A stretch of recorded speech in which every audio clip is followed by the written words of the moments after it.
Tema 8. Sociolingüística. Abans de començar amb el desenvolupament d'aquest tema, m'agradaria aclarar que està dividit en dues parts.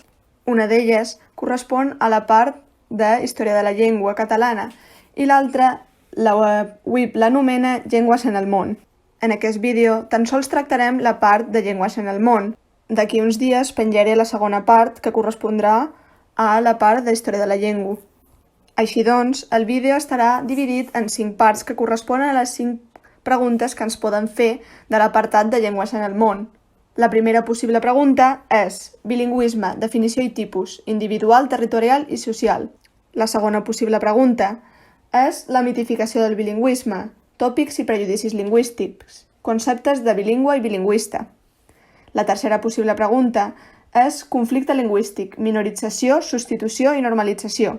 La quarta és la planificació lingüística i els processos de normalització i llengües minoritàries i minoritzades.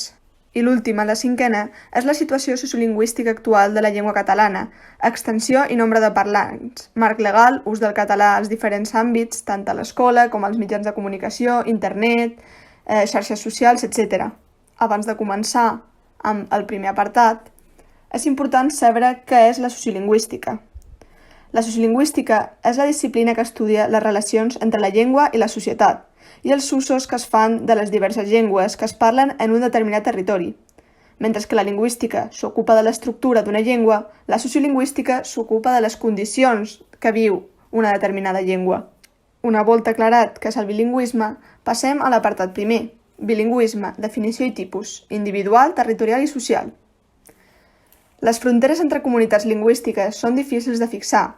El més normal és que dins d'un mateix estat convisquin diverses llengües. Al llarg de la història, el contacte entre llengües ha estat constant, però és avui dia quan més s'ha generalitzat aquesta situació degut a la coneguda com globalització. Una de les conseqüències d'aquest contacte entre llengües és el bilingüisme. El bilingüisme és la situació que es produeix quan dues llengües o més entren en contacte. Podem distingir 3 tipus de bilingüisme, l'individual, el territorial i el social. En primer lloc, el bilingüisme individual és la situació de convivència entre dues llengües que es dona a un individu que domina amb fluïdesa dues o més llengües, el que també podem anomenar poliglotisme. Cal tenir en compte que, generalment, sempre hi ha una llengua que predomina sobre l'altra, la que anomenem llengua materna. Existeixen 2 tipus de bilingüisme individual. El passiu és aquell en què el parlant parla només una llengua encara que entengui les dues, i l'actiu és aquell en què el parlant entén i parla les dues llengües. En segon lloc, el bilingüisme territorial és la situació de convivència entre dues llengües en una zona determinada. L'espai acostuma a dividir-se segons la llengua que es parli. Aquest bilingüisme no genera cap tipus de conflicte lingüístic, a diferència del social. I per últim, el bilingüisme social és la situació de convivència entre dues llengües dins d'una comunitat político-administrativa, on hi ha una llengua que ocupa els àmbits d'ús de prestigi i una altra llengua, generalment l'autòctona, que es veu relegada als àmbits d'ús privats i familiars. A diferència del bilingüisme territorial, el social comporta un conflicte lingüístic amb la superposició d'una llengua i la minorització d'una altra. Per tal d'evitar equívocs amb els termes de bilingüisme social i territorial, també es pot emprar la paraula diglòssia, que fa referència a la situació de contacte entre llengües en què una pren els àmbits privilegiats i l'altra és relegada als familiars. És a dir, podem utilitzar els termes de bilingüisme social i diglòssia com sinònims. Apartat segon. La mitificació del bilingüisme. Tòpics i prejudicis lingüístics. Conceptes de bilingüe i bilingüista. Quan parlem de prejudicis lingüístics, ens referim a una desviació de la realitat que té la forma de judici de valor. En el cas dels prejudicis lingüístics, solen actuar sobre una llengua o sobre els parlants de dita llengua. Aquests acostumen a ser producte de la malvolença o la ignorància i tenen com a desencadenant una sèrie d'actituds en el conjunt de la societat.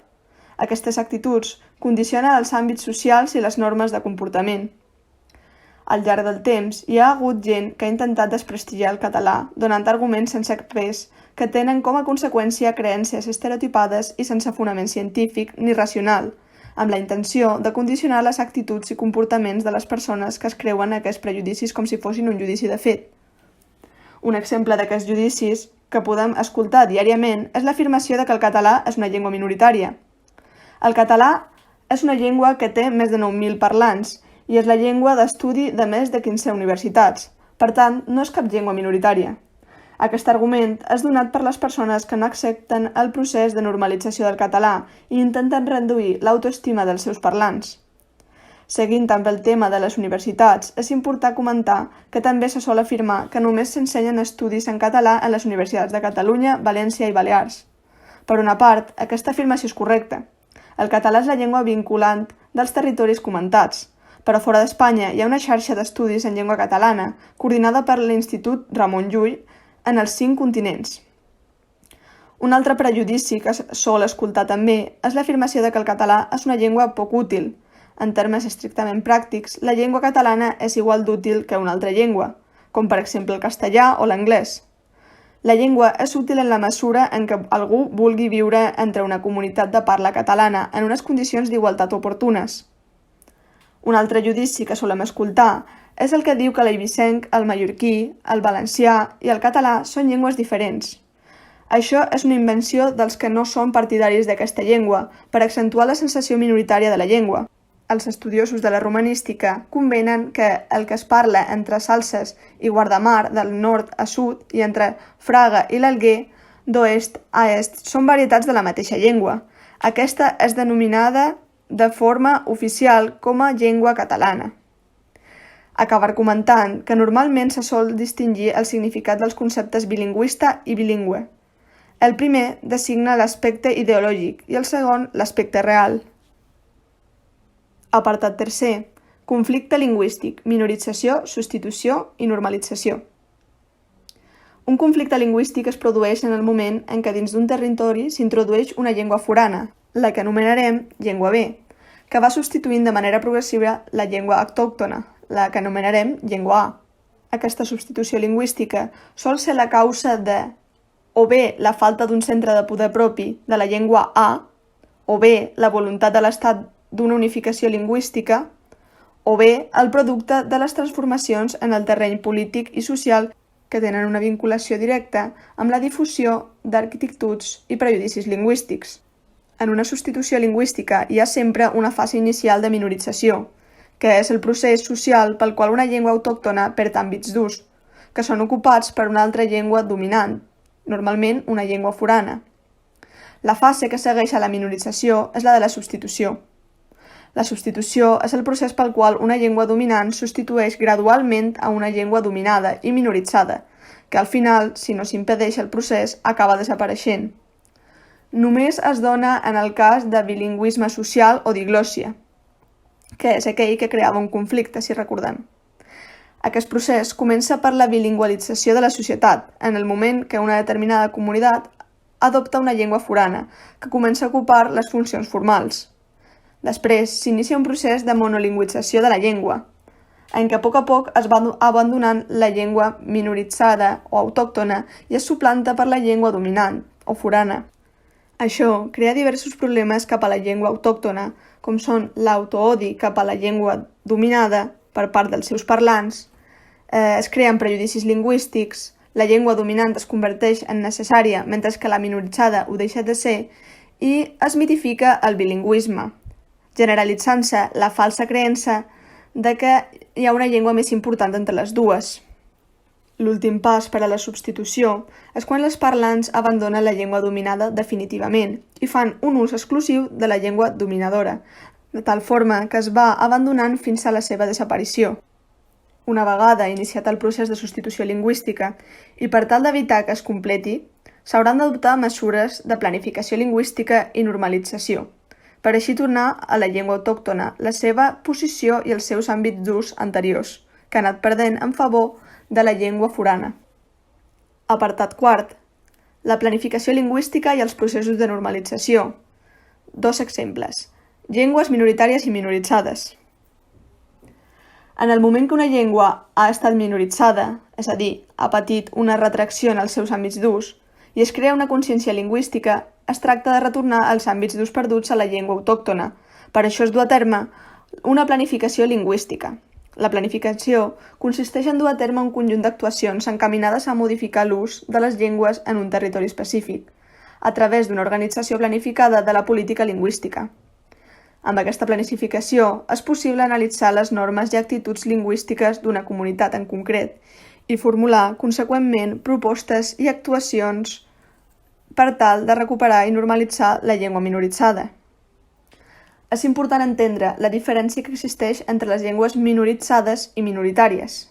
Mentre que una llengua minoritària és la parlada per una petita part de la població, una llengua minoritzada és una llengua que pateix una retracció en els seus àmbits d'ús. Aquesta retracció pot portar a l'extinció de la seva comunitat lingüística si no s'impedeix. El primer pas per poder dur a terme una normalització lingüística de la llengua que ha estat substituïda és la regulació de la seva ortografia i gramàtica i la creació d'una varietat estàndard que s'adapti a les múltiples necessitats de la llengua. El segon pas, perquè aquesta normalització sigui eficient, és el de retornar el prestigi a la llengua autòctona en els àmbits d'ús en què ha estat substituïda.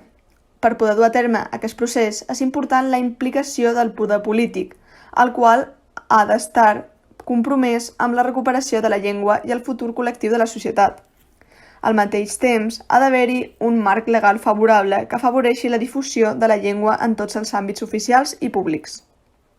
Existeixen diversos exemples de països on s'ha passat per un conflicte lingüístic i s'ha aconseguit resoldre. Dos exemples d'aquestos serien, per exemple, Suïssa i Bèlgica. En Suïssa hi ha 4 llengües oficials: l'alemany, l'italià, el francès i el romanç. Cada llengua té un territori delimitat i és reconeguda com a pròpia en el seu territori corresponent. En el cas de Bèlgica, trobem una llei que estableix l'oficialitat exclusiva del francès, el neerlandès i l'alemany en els seus respectius territoris dins del país. Al mateix temps, també té una regió bilingüe, la capital, Brussel·les, on es parla neerlandès i francès. Això sí, al cap i a la fi, la planificació lingüística i intent de normalització no tindran cap valor si no existeix un compromís social. Les llengües són el que són gràcies als seus parlants. Per això són ells els que tenen la principal responsabilitat i poder per reviscolar una llengua o deixar-la morir. Apartat 5è.